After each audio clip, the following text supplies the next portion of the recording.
विधान परिषद निवडणुकीपासून आपण सुरुवात करणार आहोत. गोकुळ गीते यांनी अपेक्षेप्रमाणे या निवडणुकीतून माघार घेतलेली आहे. नाशिक विधान परिषदेमध्ये गोकुळ गीते फॉर्म उचलण्याच्या शेवटच्या दिवशी सुद्धा त्यांनी फॉर्म उचलला नव्हता. त्याच्यावरून महायुतीमध्ये कुठंतरी समन्वय नाही का, भाजपच्या आणि शिवसेनेच्या वरिष्ठ नेत्यांचे लोक ऐकत नाहीत का, असा एकंदरीत संदेश जाताना दिसत होता. आता भाजप इतका मोठा पक्ष आहे, जवळपास कोट्यावधी भाजपचे सदस्य आहेत. हो. आता त्या सदस्यामधून कुठला तरी एखादा सदस्य ऐकत नाराज नाही होऊ किंवा कुठला शकतो. तरी एखादा पदाधिकारी नेता त्या ठिकाणी नाराज होऊ शकतो. छगन भुजबळ हे सध्या परत एकदा चर्चेत आलेले आहेत. ते नाराज आहेत सध्या. ज्या वेळेस एखाद्या पक्षामध्ये सगळे लोक आपापल्या घरातील, आपल्या कुटुंबातील, आपल्या हो. नातेवाईकातील, आपल्या सोगे सोयऱ्यांच्या बघत असतील तर त्यावेळेस प्रत्येक नेतेसुद्धा तसंच बघणार. बरोबरी करायची तर कामाची बरोबरी केली हा, पाहिजे. आता काय झालंय की नेत्यांना भीतीच राहिली नाही की लोक आम्हाला काय म्हणतील. आता यावेळेला रोहित पवारांचं पण विधान समोर आलेलं आहे की काहीही झालं तरी आम्ही या शेतकरी कर्जमाफीला विरोध करू आणि शेतकऱ्यांच्या हिताचा विचार करण्याच्या दृष्टीने आमची पावलं असतील. शेतकरी कर्जमाफी हीच शेतकऱ्यांच्या हितासाठी आलेली आहे. तुम्ही म्हणताय की शेतकऱ्यांच्या हिताचा हा विचार होतोय, पण तरी सुद्धा खताची टंचाई आहे आणि जे खत मिळतंय त्यामध्ये सुद्धा बऱ्याच वेळेला बोगस प्रमाण आपल्याला दिसून येतं.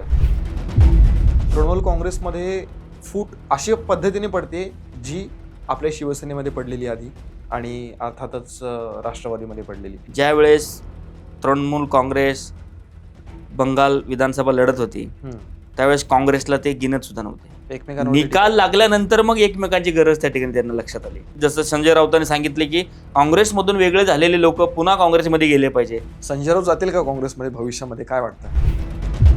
शरद पवार यांचं एक वक्तव्य आहे की नरेंद्र मोदी आणि पंडित जवाहरलाल नेहरू यांची तुलना होऊ शकत नाही. तुलना कोणी करू नये, कारण हा तुलनेचा विषय नाही. बरोबर. कारण त्या काळाची परिस्थिती वेगळी होती आणि या काळाची परिस्थिती वेगळी आहे. मध्यंतरी त्यांनी नरेंद्र मोदींची स्तुती केली होती. आत्ताची एकूण परिस्थिती बघता शरद पवार परत काँग्रेसमध्ये जाऊ शकतात का?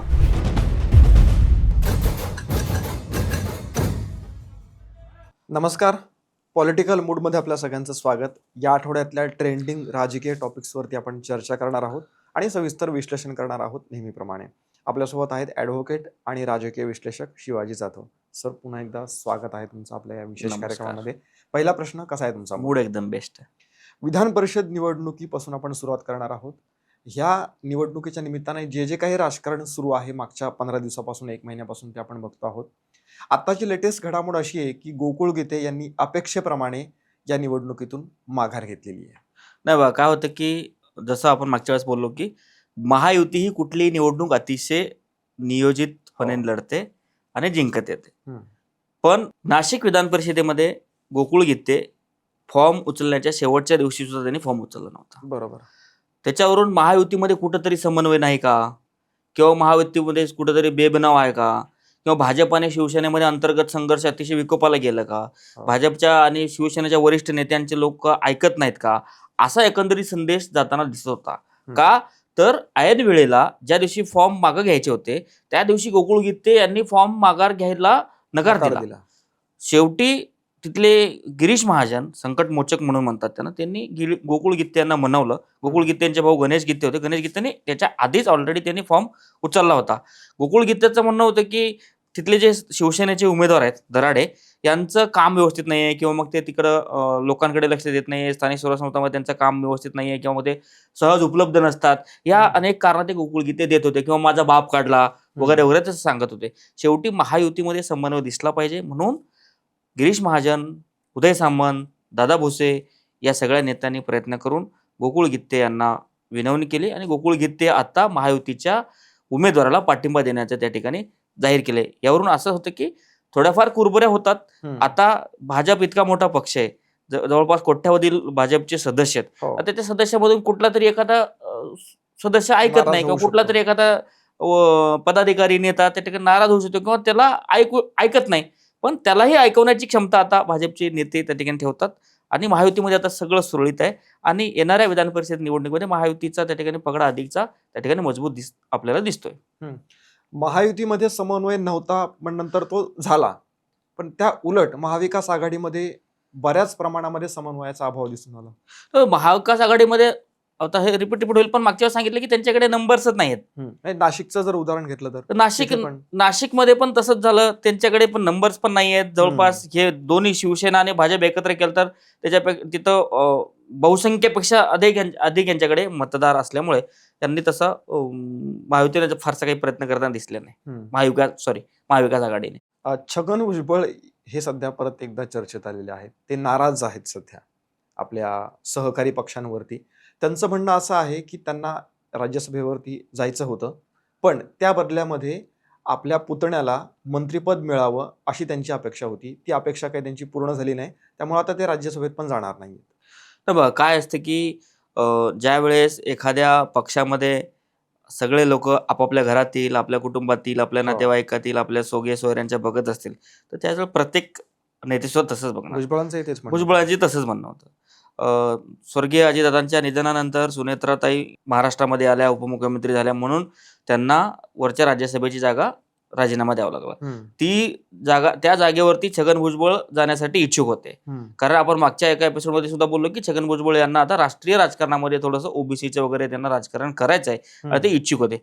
पण तिकडे जाताना मात्र त्यांनी एक अट घातली की मी तिकडे जाईन एका अटीवर, माझ्या पुतण्या समीर भुजबळाला महाराष्ट्रामध्ये मंत्रीपद तुम्ही देत असाल तरच मी जाणार.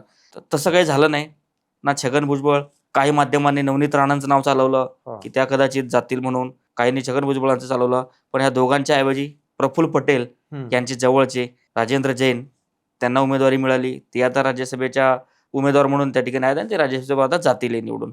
त्यामुळं तो विषय झाला.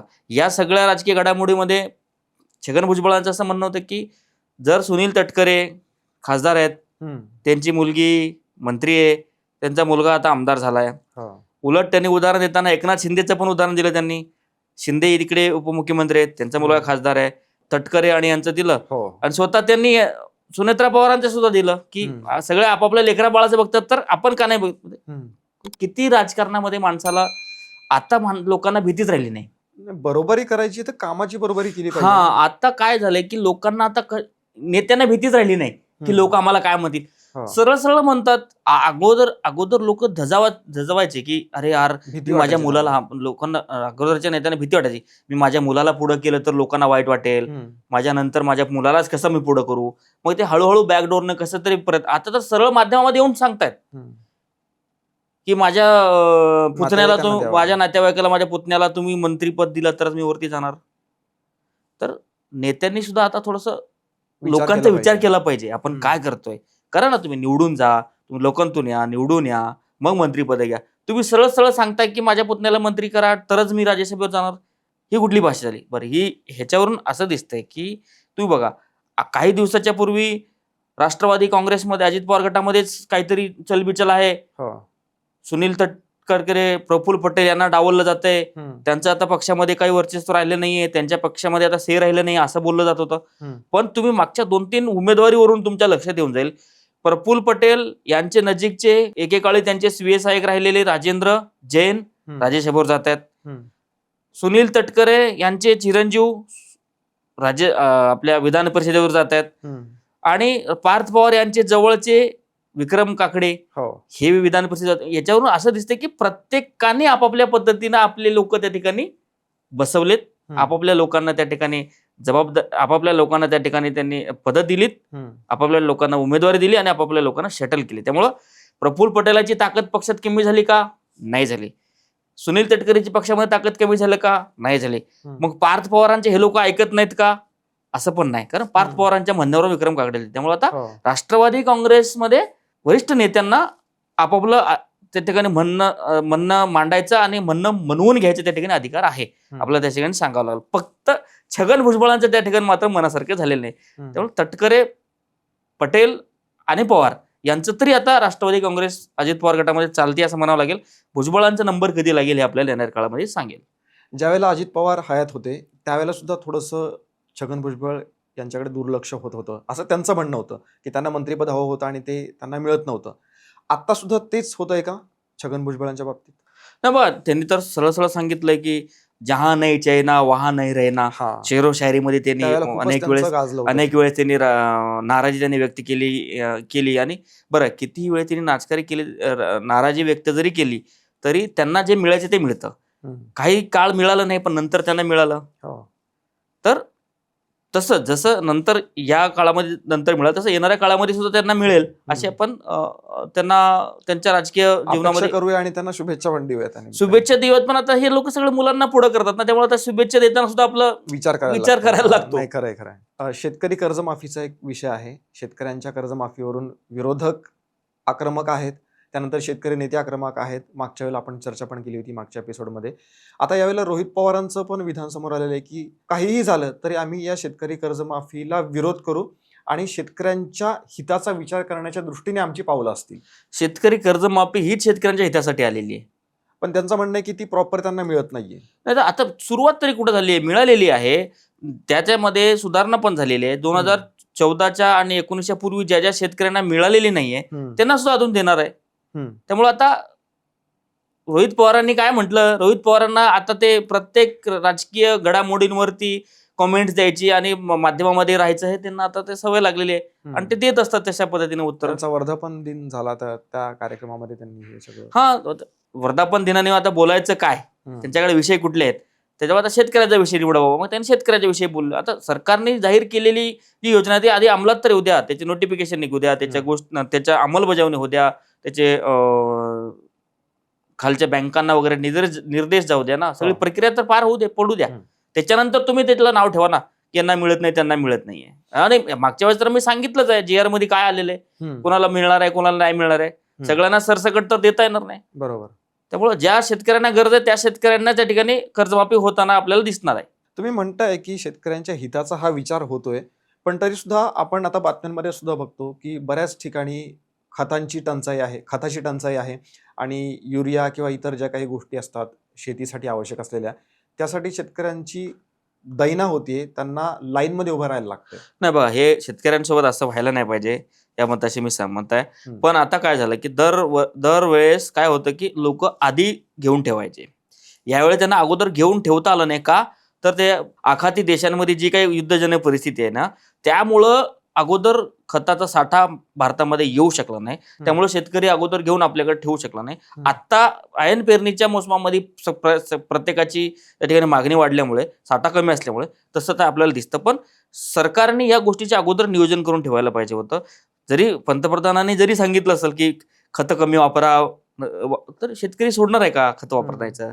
ते वापरावं लागणार आहे. आपल्या जमिनीला खतांची आता सवयच पडलेली आहे, गरज म्हणण्यापेक्षा सवय पडलेली आहे आणि ते वापरतातच. फक्त सरकारने या यंत्रणेला व्यवस्थित नियमावली देऊन कोणाला किती दिलं पाहिजे, वेळेवर दिलं पाहिजे का, आणि कोणी अतिसाठा करू नये आणि त्याच्यामुळे शेतकऱ्यांची हेळसांड होणे, यासाठी सरकारने लक्ष घालून ही यंत्रणा अजून बळकट केली पाहिजे आणि सुसूत्रता आणली पाहिजे.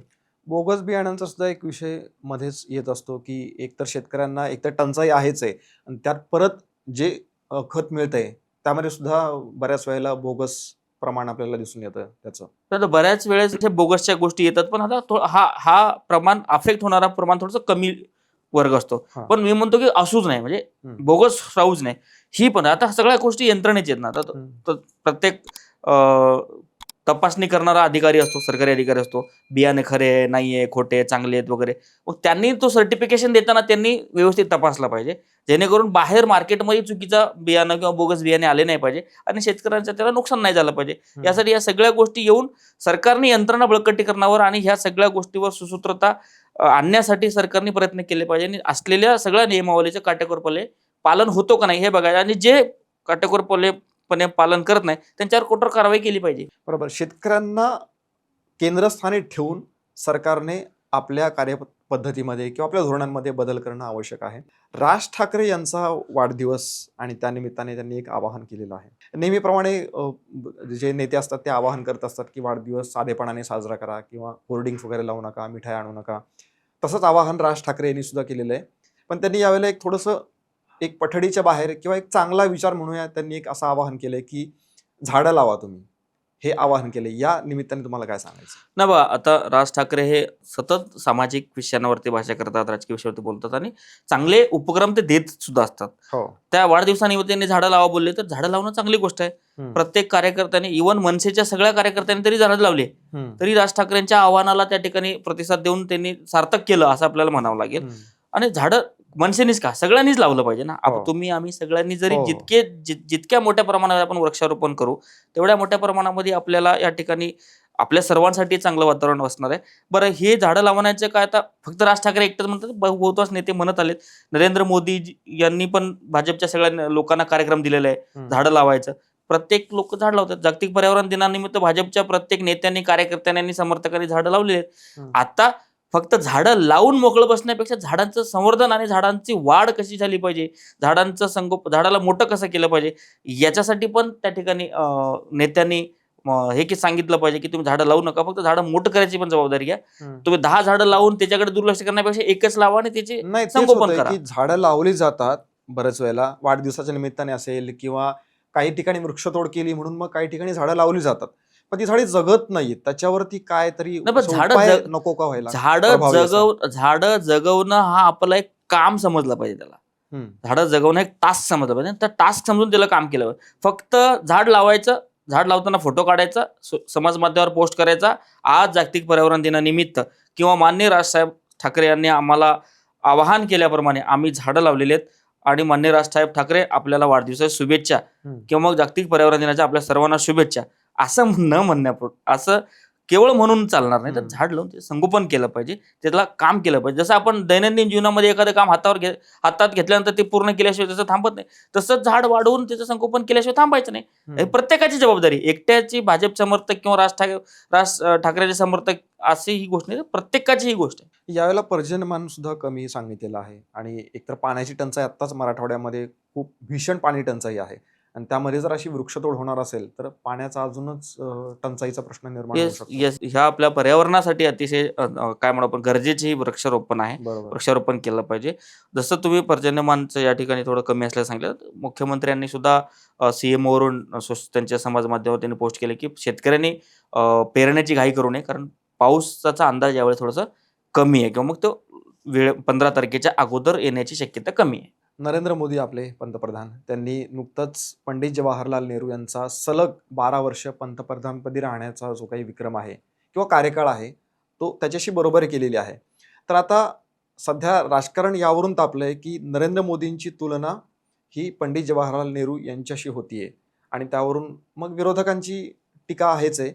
तर शरद पवार यांचं एक वक्तव्य आहे की नरेंद्र मोदी आणि पंडित जवाहरलाल नेहरू यांची तुलना होऊ शकत नाही. त्याबद्दल काय सांगा? नाही बा, खरं आहे, दोघांची तुलना होऊ शकत नाही, या मताशी मी सहमत आहे. शरद पवार साहेब म्हणतायत की पंडित जवाहरलाल नेहरू आणि नरेंद्र मोदी यांची तुलना करू शकत नाही आणि तुलना कोणी करू नये, कारण हा तुलनेचा विषय नाही. कारण त्या काळाची परिस्थिती वेगळी होती आणि या काळाची परिस्थिती वेगळी आहे. त्यावेळेस देशाच्या समोर वेगळे संकट होती, आता यावेळेस देशासमोर वेगळे संकट आहेत. त्यावेळेस लोक राजकीय साक्षर किती होते किंवा लोकांना लोकशाहीबद्दल किती माहिती होती, लोक लोकशाहीबद्दल किती सजग होते, तो वेगळा प्रश्न आहे. आत्ता लोक किती सजग आहेत लोकशाहीबद्दल, तो वेगळा प्रश्न आहे. दोघांची तुलना आपण करू शकत नाही. दोघंही आपापल्या वेळेचे ग्रेट आहेत.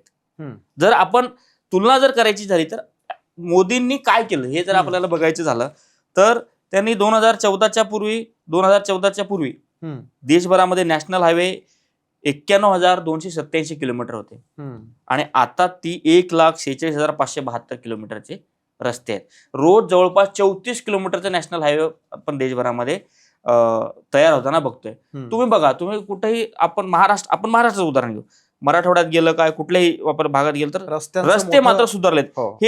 ही रस्ते सुधारलेली गोष्ट कोणीही नाकारू शकत नाही. रस्ते मात्र सगळ्याकडे सुधारले. तुम्ही कुठल्याही गावाला जा, कुठल्याही शहराला जा, शहराला जोडलेले रस्ते त्या ठिकाणी सुधारलेले.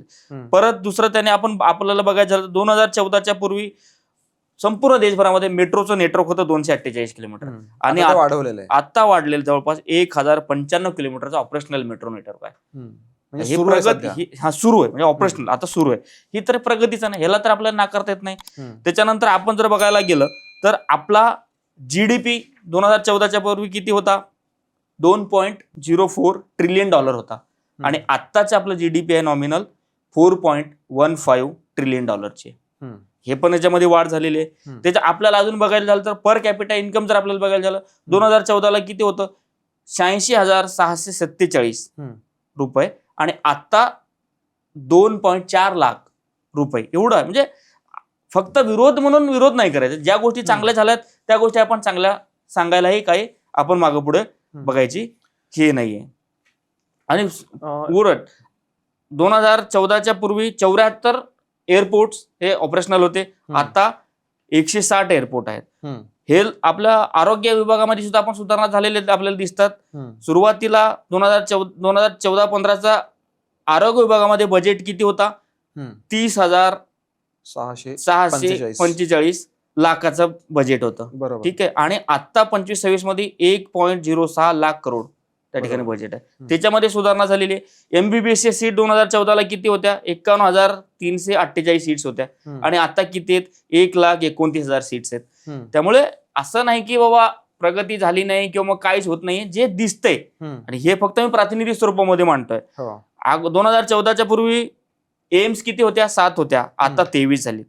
मेडिकल कॉलेजेस किती होत्या 2014ला, 387 होते, आता 808 आहेत. त्यामुळे प्रत्येक सेक्टरमध्ये देश हा पुढे जातोय आणि त्या पद्धतीने करतो. त्यामुळं पंडित जवाहरलाल नेहरू आणि नरेंद्र मोदी यांची तुलना करण्यापेक्षा 2014 पूर्वी आपल्याकडे काय होतं आणि 2014 नंतर मोदींनी काय केलंय हे आपण सकारात्मक दृष्टिकोनातून बघितलं पाहिजे आणि जे झालंय त्याला आपण एक्नॉलेज केलं पाहिजे.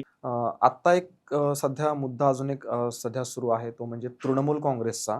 तृणमूल काँग्रेसमध्ये फूट अशी पद्धतीने पडते जी आपल्या शिवसेनेमध्ये पडलेली आधी आणि अर्थातच राष्ट्रवादीमध्ये पडलेली. तर तृणमूल काँग्रेसचं भविष्य तुम्हाला काय वाटतंय? एकत्रीकरण होणार असं पण एक चर्चा सुरू आहे काँग्रेसमध्ये. नाही बघा, आता काय आहे की ज्या वेळेस तृणमूल काँग्रेस बंगाल विधानसभा लढत होती त्यावेळेस काँग्रेसला ते गिनत सुद्धा नव्हते. काँग्रेसला महत्व सुद्धा देत नव्हते. राहुल गांधींनी पण त्यांच्यावर टीका केली, त्यांनी पण ते यांच्यावर टीका केली. निकाल लागल्यानंतर मग एकमेकांची गरज त्या ठिकाणी त्यांना लक्षात आली. मग निकाल लागल्यानंतर त्याची धावपळ सुरू झाली. मग एनडीएची बैठक झाली. एनडीएची बैठक झाल्यानंतर मग सगळे एकमेकांसोबत आले. मग जसं संजय राऊतांनी सांगितले की काँग्रेसमधून वेगळे झालेले लोक पुन्हा काँग्रेसमध्ये गेले पाहिजे. तर काँग्रेसमधून कोण कोण वेगळे झाले, तृणमूल काँग्रेस, शरद पवारांचे राष्ट्रवादी काँग्रेस, YSR काँग्रेस, हे सगळे लोक काँग्रेसमधून वेगळे झालेले. आता ते सगळे लोक एकत्र आले पाहिजे असं संजय राऊतांनी सांगितलं. संजय राऊत जातील का काँग्रेसमध्ये भविष्यामध्ये, काय वाटतं? आता संजय राऊताचं काही सांगता येत नाही. संजय राऊत काय करतील, कुठं जातील, कोणासोबत जातील आणि रोज पत्रकार परिषदेमध्ये काय बोलतील काय माहिती आहे, त्यांनाच माहिती आहे त्या सगळ्या गोष्टी. पण आता तृणमूल काँग्रेसचं जर आपण बोलायला गेलो तर जसं बघा, कुठलंही असू द्या, महाराष्ट्राचा असू द्या, तेलंगणातला असू द्या, बिहारमधला असू द्या, दिल्लीतला असू द्या, उत्तर प्रदेश असू द्या, कुठलेही असू द्या, हे लोक उगवत्या सूर्याला नमस्कार करणारे लोक असतात. यांना राजकीय फायद्यासाठी ते लोक स्वतःचं डिसिजन घेत असतात. ते जरी सांगत असले आम्ही वेगळा गट आहोत, आम्हाला आता तृणमूल काँग्रेस म्हणजे ममता बॅनर्जी सोबत राहायचं नाहीये, तर वेगळा गट करायचा आहे आणि आम्हाला भाजपच्या विरोधामध्ये भक्कम भूमिका घ्यायची असे जरी म्हणत असतील तरीही त्यांच्यातले 28 पैकी 21-22 खासदार तर भाजपमध्ये येण्याच्या तयारीत आहेत. किंबहुना काही लोकांनी तर राजीनामा सुद्धा, राज्यसभेच्या त्यांच्या खासदारांचा राजीनामा सुद्धा दिलाय. तर हे सगळे लोक फक्त आणि फक्त सत्ता पक्षाकडे जायचं, आपलं राजकीय स्वार्थ कसं साधायचं, आपलं राजकीय करिअर कसं पुढं कंटिन्यू करायचं, या सगळ्या गोष्टींमध्ये आहेत. आता जी ममता बॅनर्जी त्यांना 15 वर्ष चांगली वाटायची, तीच ममता बॅनर्जी आता वाईट वाटायला लागली. बरं, ते लोक जे लोक इकडे येत आहेत भाजपकडे, ते लोक ममता बॅनर्जीला आधी चांगले वाटायचे, आता ममता बॅनर्जीला वाईट वाटायला लागले. त्यामुळे त्यांचं म्हणणं अभिषेक बॅनर्जी यांच्यावरती टीका करण्याच्या संदर्भातलं त्यांचं म्हणणं आहे. महाराष्ट्रापासून उत्तर प्रदेश पासून देशातल्या कुठल्याही राज्यामधल्या प्रादेशिक पक्षाचं जर काय म्हणू आपण, प्रादेशिक पक्षामध्ये जर फूट पडली असेल तर ते त्या पक्षाच्या प्रमुखांनी घेतलेल्या भूमिकावर आहे. त्या पक्षाच्या प्रमुखांनी काय केलंय, प्रत्येक वेळेस आपल्या नातेवाईकाला पुढे केलंय. महाराष्ट्रामध्ये बघायला गेलं तर बाळासाहेब ठाकरेंनी उद्धव ठाकरेला पुढे केलं, उद्धव ठाकरेंनी आदित्य ठाकरेला पुढे केलं, शरद पवारांनी सुप्रिया सुळेला पुढे केलं, लालू प्रसादांनी तेजस्वीला पुढे केलं, तिकडे आपल्या मुलायम सिंगांनी अखिलेशला पुढे केलं.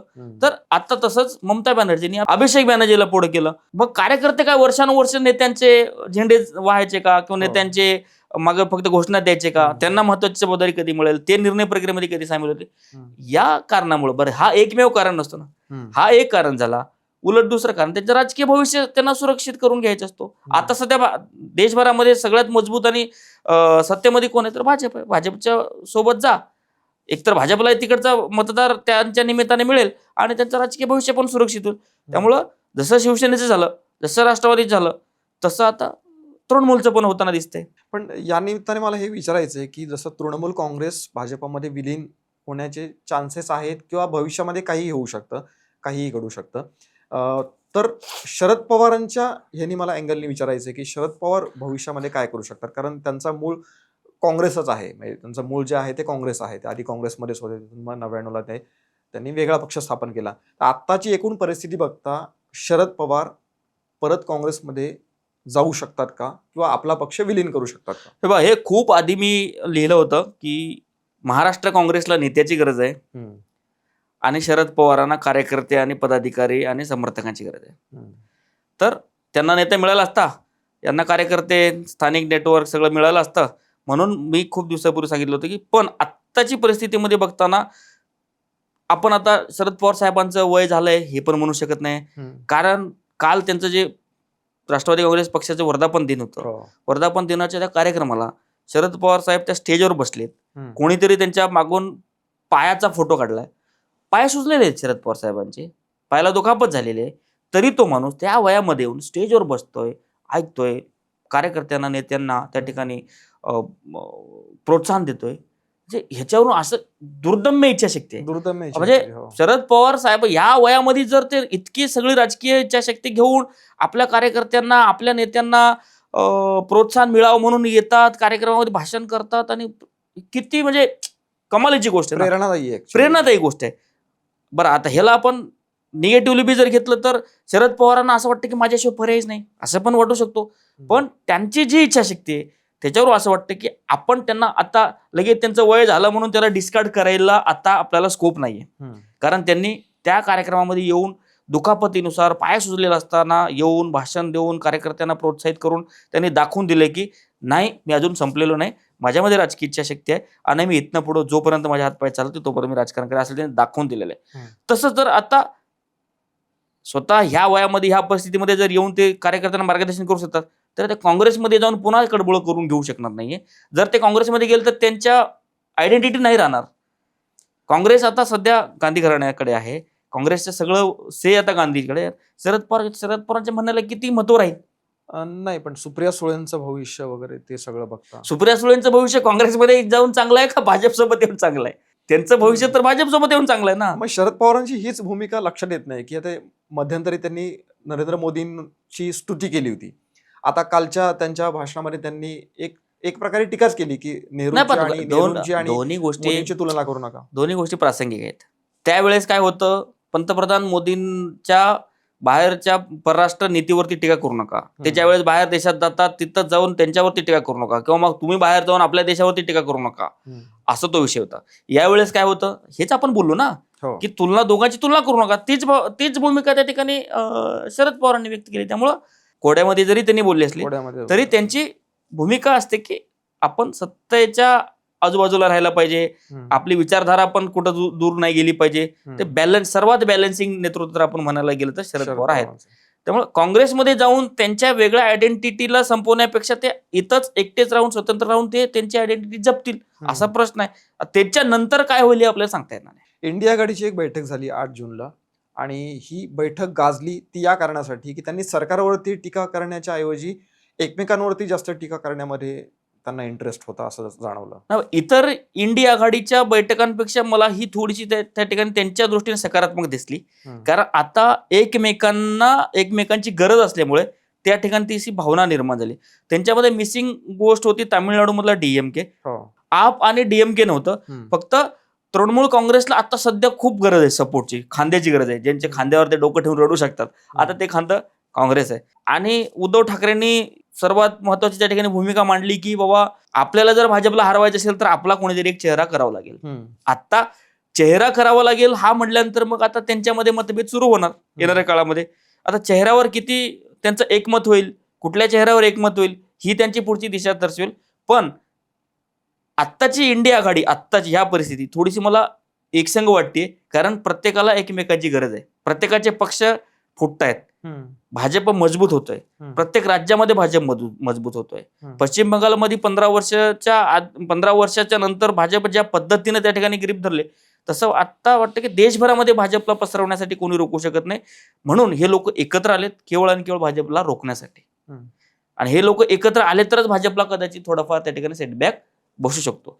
मग आपापसात जर लढत बसले तर भाजप मग पूर्ण देशभरामध्ये त्या ठिकाणी राज्य करणार. आता जवळपास 22 राज्यांवरती भाजपची सत्ता आहे. पण काय वाटतं की भविष्यामध्ये इंडिया आघाडी एकत्र राहील का येता पुढच्या निवडणुकीपर्यंत? राहिलं पाहिजे अशी प्रत्येकाची इच्छा आहे, पण आता स्थानिक समीकरण बघायला लागेल. उत्तर प्रदेशमध्ये बघायला गेलं तर काँग्रेस आणि सपाचं वर्चस्व जास्त आहे. काँग्रेसच्या ह्याच्यामध्ये सपाच्या ह्याच्यामध्ये काँग्रेस दिसणार नाही कुठं, पण तिथं सपा आणि काँग्रेस कसं जमून गेल ते बघायला लागेल. पंजाबमध्ये आम आदमी काँग्रेस कसं जमून गेल ते बघायला लागेल. पश्चिम बंगालमध्ये तृणमूल आणि काँग्रेस कसं जमून गेतील हे बघायला लागेल. महाराष्ट्रामध्ये शिवसेना आणि काँग्रेस कसं जमून गेली हे बघायला. महाराष्ट्रामध्ये जवळपास 2 प्रादेशिक पक्ष आहेत, उद्धव ठाकरे आणि शरद पवारांचा गट. आता त्यांना काँग्रेस कसं अकोमोडेट करेल, किंवा मग त्यांना कसे सीट्स देतील, किंवा कसं सीट शेअरिंग होईल, किंवा इथले नेते कसे असतील, इथले नेते या लोकांना कसं सांभाळतील, ह्या सगळ्या गोष्टी तुम्ही बघा ना. वारंवार खटके उडताना आपण बघितलं ना महाराष्ट्रामध्ये सुद्धा. तसं स्थानिक त्यांचं जे प्रत्येक राज्यामध्ये जो स्थानिक नेतृत्व ना, तो या गोष्टीला कसं पुढे घेऊन जाईल.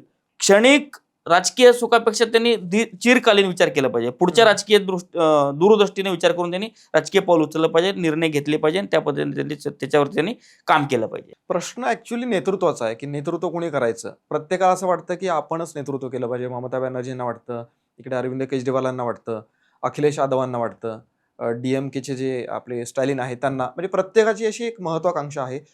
तुम्हाला काय वाटतं की कोण या इंडिया आघाडीचं नेतृत्व करण्यामध्ये त्यातले त्यात सक्षम आहे? बघा, जसं NDA मध्ये हा प्रश्न उपस्थित होत नाही. जोपर्यंत मोदीजी आहेत तोपर्यंत सगळ्यांचा मोदीजींना पाठिंबा आहे. आता इंडिया आघाडीचं जर तुम्ही बघायला गेलं तर सुरुवातीला त्या लोकांनी नितीश कुमारला पुढे करायचं ते चाललेलं. मग नितीश कुमारच NDA मध्ये आले. त्याच्यानंतर मग आता काही काळानंतर मग राहुल गांधीला पुढे करायचं का असा प्रश्न आला. राहुल गांधींना पुढे करायचं म्हटल्यानंतर सगळ्यांची त्या ठिकाणी उत्तर आले, नाराजी आली. शरद पवारांचे उत्तर आले, ममता बॅनर्जी उत्तर आले, स्टॅलिनचे उत्तर आले, त्याच्या मुलाचे उत्तर आले, तर हे सगळे आम आदमी पक्षाचे उत्तर आले. तर ह्याच्यामध्ये जोपर्यंत एकमत होत नाही तोपर्यंत त्यांचा नेता निवडला जाणार नाही. प्रत्येकाला आपापल्या स्थानिक राज्यामध्ये त्यांना जम बचवायचा असतो ना. स्थानिक राज्यामध्ये काँग्रेसच त्यांचा प्रमुख विरोधी आहे किंवा प्रतिस्पर्धी म्हणूया. अंतर्गत इंडिया आघाडीमध्ये जरी बघितलं तर भाजपच्या विरोधातले मतं कोणाला मिळणार? त्यांनाच मिळणार. बरोबर. त्यामुळे भाजपच्या विरोधातल्या मतामध्ये जे काही ताटातूट आणि फुटाफूट होते ना, त्याच्यामुळे त्यांच्यामध्ये खटके उडताना आपल्याला वारंवार दिसत आहेत. पण फरक असा आहे की आता हे बाकीचे सगळे जे पक्ष आहेत ते स्थानिक पक्ष आहेत आणि काँग्रेस हा एक राष्ट्रीय पक्ष आहे. आणि सध्या जर जागांचा विचार केला किंवा आकडेवारी आपण जे म्हणतो त्या आकड्यांचा विचार केला तर काँग्रेसची आकडेवारी सगळ्यात जास्त आहे या सगळ्या पक्षांमध्ये. तर मग राहुल गांधींचं नेतृत्व का मान्य होत नाहीये? नाही, काय होतं की जसं संजय राऊत म्हणतात आता सगळे एकत्र आलं पाहिजे, काँग्रेसच्या झेंड्याखाली आपण काम केलं पाहिजे. पण आता काँग्रेसमध्ये आता नेतृत्व कोण आहे? राहुल गांधी विरोधी पक्षाचे प्रमुख आहेत, म्हणजे लोकसभेमध्ये विरोधी पक्षाचे नेते आहेत. खरगे त्यांचे पक्षाचे अध्यक्ष आहेत. सोनिया गांधी या UPAचे अध्यक्ष राहिले, त्यामुळे सोनिया गांधीच्या म्हणण्याला पण फार त्या ठिकाणी महत्व आहे. अगोदर यांनी ठरवलं पाहिजे राहुल गांधी, खरगे का सोनिया गांधी. साहजिकच राहुल गांधी ते पुढं करतील, पण राहुल गांधीला केजरीवाल नेता मानतील का? राहुल गांधींना अखिलेश नेता मानतील का? राहुल गांधींना तेजस्वी नेता मानतील का? राहुल गांधींना ममता बॅनर्जी नेता मानतील का? राहुल गांधीला स्टॅलिन नेता मानतील का? राहुल गांधीला उद्धव ठाकरे नेता मानतील का? राहुल गांधीला शरद पवार नेता मानतील का? हे सगळे प्रश्न आहेत. त्यामुळे आम्ही फक्त राहुल गांधी नेता म्हणून नाही चालणार, तर त्याचे सगळं घटक पक्षानेच म्हटलं पाहिजे. त्यामुळं हा नेत्याचा प्रश्न जोपर्यंत ते लोक सोडवत नाहीत तोपर्यंत आपल्याला सांगता येणार नाही की त्यांचा नेता कोण राहील. बरोबर आहे. एकूणच इंडिया आघाडीचं नेमकं काय होतं, कोणाचं नेतृत्व मान्य केलं जातं यासाठी आपल्याला थोडीशी वाट बघायला लागेल. आज तुम्ही इथं आलात आणि वेगवेगळ्या विषयावरती सविस्तर विश्लेषण केलं त्याबद्दल धन्यवाद. प्रेक्षकांनो, पॉलिटिकल मूडच्या आजच्या एपिसोडमध्ये आपण इथं थांबणार आहोत. पण नेहमीची आठवण, आमचे व्हिडिओ आवडत असतील तर लाईक करा, शेअर करा, चॅनलला सबस्क्राईब करा आणि तुमची मतं कमेंटमध्ये नक्की येऊ द्यात. जय हिंद, जय महाराष्ट्र.